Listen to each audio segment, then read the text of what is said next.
Hi everyone, welcome back to my channel. This is Dr. Lila. This channel is about college teaching, specifically about college teaching as an adjunct.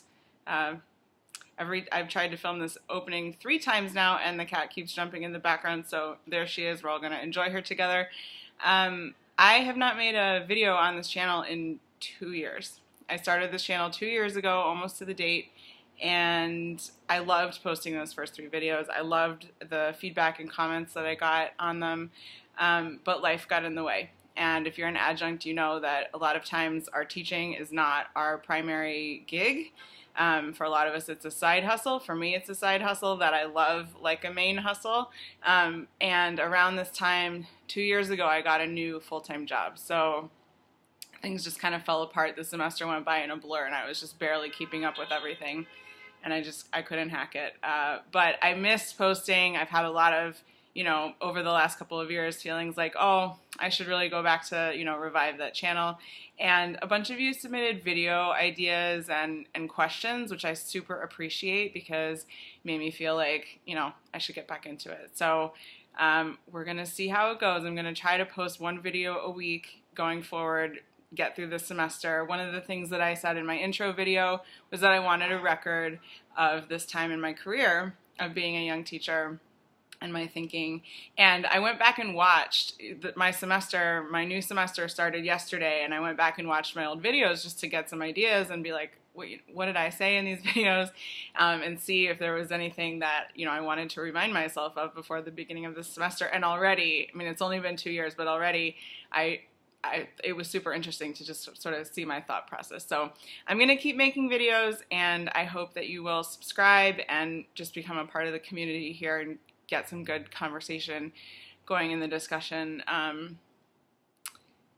in the comment section. And yeah, so with that being said, this first video back, I'm just going to give you some updates on my kind of teaching life, the changes, the new challenges that I'm encountering this semester.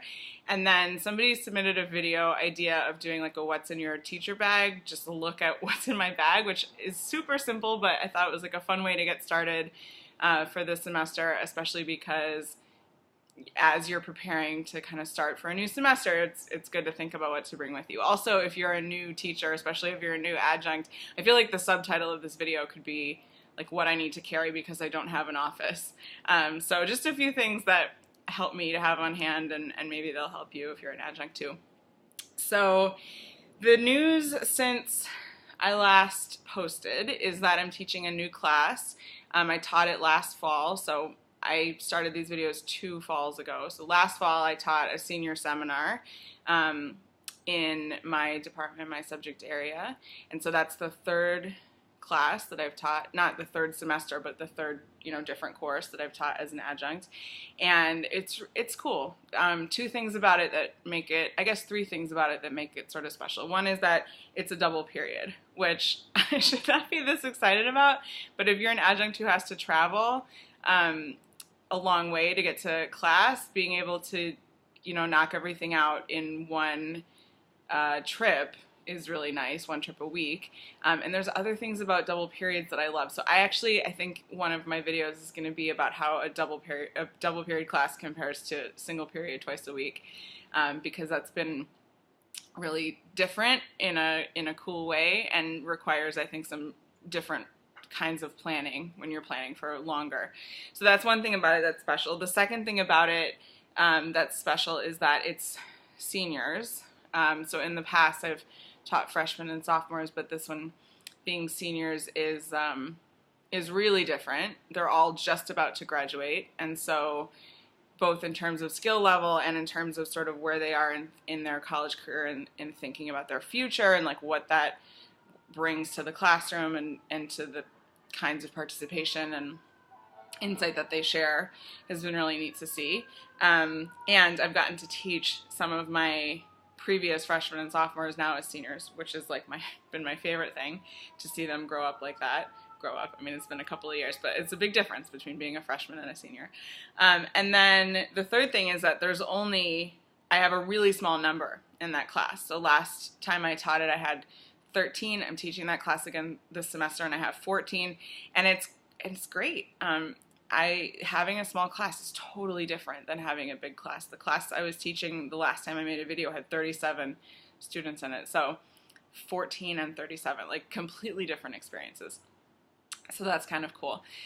So one of the main differences, like I said, is that I'm teaching this other senior level class. The second thing is that this semester I have taken on the completely insane responsibility of teaching 2 separate courses in one semester with a full-time job, and I've lost my mind. I've never done this before. I've taught multiple sections in a semester, but I know a lot of adjuncts do this, right? If your adjunct teaching is like your main gig, then you're usually piecing together like multiple classes, maybe at multiple schools. So that's going to be a totally new adventure. So this semester I'm teaching a double period one night of the week and a double period of a different course a second night a week. So I am traveling to campus twice a week, but you know, teaching 2 different courses. So we're going to see how it goes. Probably going to be crying and exhausted like 3 weeks in, but we'll see how it goes. I'm excited because these are my 2, you know, favorite classes that I've taught, and I think I'm interested to see if they play off of each other. I know that when I was teaching 2 sections of the same class, I was teaching in the morning and then going to work and then coming back and teaching in the evening. And the evening, what I found that was interesting was that the evening class, I always got through the material faster, I guess because I had practiced delivering it in the morning, and so it kind of went more smoothly, and I was anticipating questions and stuff. So this isn't going to be exactly like that because I'm teaching 2 separate sections, but I'm interested to see, will I end up repeating myself? Will I end up sharing things with both groups, or, you know, what is going to happen? So we'll see. In terms of what I'm bringing with me to campus, I've just got a variety of items here. I have to travel a significant distance between my full-time job and my teaching job. And like I said, I think that the subtitle of this video could be like what I need because I don't have an office. So let's just go through a few of the things. I pulled these out of my bag from last night. So the first thing is just like my document holder. I'm using I used to use an accordion file, and I'm just trying this to see if this is like any better. It's like this. It's an 8-pocket folder, but it's vertical, I guess, rather than horizontal, you would say. I think so if I took the papers out so you could see it, and I'm going to put everything for one class on this side and everything for the other class on this side. I think the only thing I don't like about it so far is that all the pockets like start on the same level, so this makes it look like you're going to be able to see everything at the same time, and you can't once the papers are in there.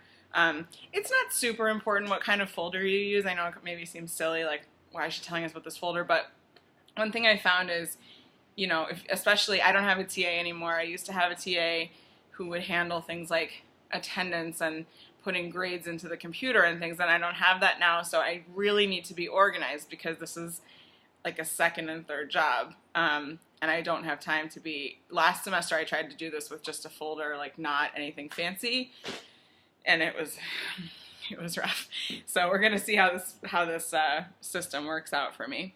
The second thing is a phone charger, which again seems very silly, but I work from 9 until 5. And then I travel and I teach from a little after 7 until 10. So I don't know about you, but my phone does not last all day. I've even got a battery case on it, and it will die on the way home if I don't recharge it. So I need to have that to charge. This one, I mean, you know, I don't need to tell you, but definitely a bottle of water. Because it's still hot right now, I'm still drinking iced coffee and refilling it with water, and this is a reusable straw because New York City is about to outlaw straws, and I'm trying to do my part for the environment anyway. So I do have some reusable straws that I you know, keep in my bag, and it's nice actually to sip from a straw if you're trying to kind of drink while you're talking rather than be guzzling a bottle of water. This next one, a toothbrush and some floss picks and some mints or gum, just based on, you know, whether I'm going to brush my teeth or just use the gum. It depends on what I have time for, I guess. But oh, computer went dark for a minute. I find that if you're teaching at the end of a long workday, a lot of times you just feel gross when you get to class. I don't know, maybe I'm the only one. I sometimes feel gross when I get to class, and brushing my teeth right before I'm going to be talking and having students like standing this close to me asking me questions just makes me feel like, okay, I'm ready for job number 2 today. So if I have time, I actually brush my teeth. If not, I'll just go for a mint. And one thing I don't have here is a snack. I have to have a snack. Preferably 2 snacks, something for before class, and then because I'm teaching a double period, something for the break. And it's great if you can find something that isn't going to get stuck in your teeth or like be real crazy to eat. So I usually go for like string cheese or some nuts, or maybe like strips of bell pepper, just something to like pick me up. Crunchy is good too, or a little protein. And the last thing, I wasn't going to put, this isn't like something you need as a teacher, but I was just laughing as I was going through my bag. A stapler. The reason I have a stapler in my bag is because I made my copies of my syllabus. I mean, you want to be like ready a week in advance and have everything printed out. I made copies of my syllabus like yesterday on the way to class, and I had to get on the train, and I just had to grab a stapler and staple the syllabi like together on the train. So, I mean, that's the life of an adjunct. You're doing everything on the run. You don't have an office. And, you know, you're just doing it as catch as catch can in terms of getting this stuff done. So that's what's in my teacher bag for the beginning of the new semester. I think my biggest kind of fear for this semester is just that I'm going to get tired and not be really intentional. I'm someone who likes to be intentional about my teaching, likes to be thoughtful and make sure that I'm giving students material that's designed specifically for them, and that I'm not showing up kind of freestyling on topics. So one thing I will share from my syllabus is I have all the, you know, the expectations for the students, but I also have a section called Instructor's Commitment to You, and I tell them that I'm going to do 5 things. That these are my commitments to them as their professor. So I'm going to arrive on time, deliver content and activities that I've planned for their specific course, because I think it can be the case sometimes that professors will show up and freestyle on topic. And I'm not talking about other people, I'm talking about myself. I've done it before because, you know, work is crazy and, you know, you keep meaning to really make a dedicated lesson plan and it just keeps not happening, and then you just show up and you're making it up as you go along. So by putting it in the syllabus, I mean, I guess they don't know if I'm making it up or not, but it's like me announcing I really am going to be intentional about what I teach you and how it relates to your learning objectives. Maintaining a scholarly environment where student contributions and viewpoints are treated with respect. I teach some sensitive material, and I think, you know, I want students to know that I'm trying to create a safe environment for them where they don't have to agree with me and they don't have to agree with each other, as long as, you know, we maintain that atmosphere and all treat each other respectfully.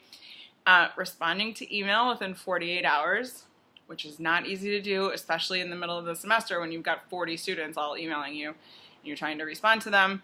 But that one's aspirational. And providing constructive feedback on every assignment that they turn in. I'm going to make another video at some point about how my feelings on assessment and assignments have changed a little bit over time, because I did make that assessment video previously, and a lot of it is still true. But I want to just talk about, you know, how my thinking around that has evolved, because I think that was something that I wanted a lot of guidance on at first and kind of didn't have, and I've figured it out through trial and error. So I'll talk about that, but the main thing is, you know, maybe one thing that's good about being an adjunct and having, you know, a full-time job as well is that I'm not going to assign anything that I don't think is valuable enough to warrant the time I'm going to have to spend grading it. So I feel like if I'm going to give an assignment, it needs to be worthwhile, needs to be something I'm going to grade and actually give them feedback on, and I'm trying to make a commitment to them to do that. So just a little bit about my semester, what I'm thinking going in, and I would love to hear, again, more video ideas. I'm going to definitely talk about lesson planning. Someone asked how you kind of keep the class moving and keep things exciting. I'll talk about how I structure my time, and maybe in the same video about double periods versus single, because now I've got 2 hours and 40 minutes to work with, which seems like a long time and then somehow ends up going by fast anyway. So thank you so much if you're watching this video and you subscribed previously. If not, please subscribe, and I look forward to getting more content up on this channel that I really hope will be helpful to you and getting to know you more as subscribers in the comments. Thanks.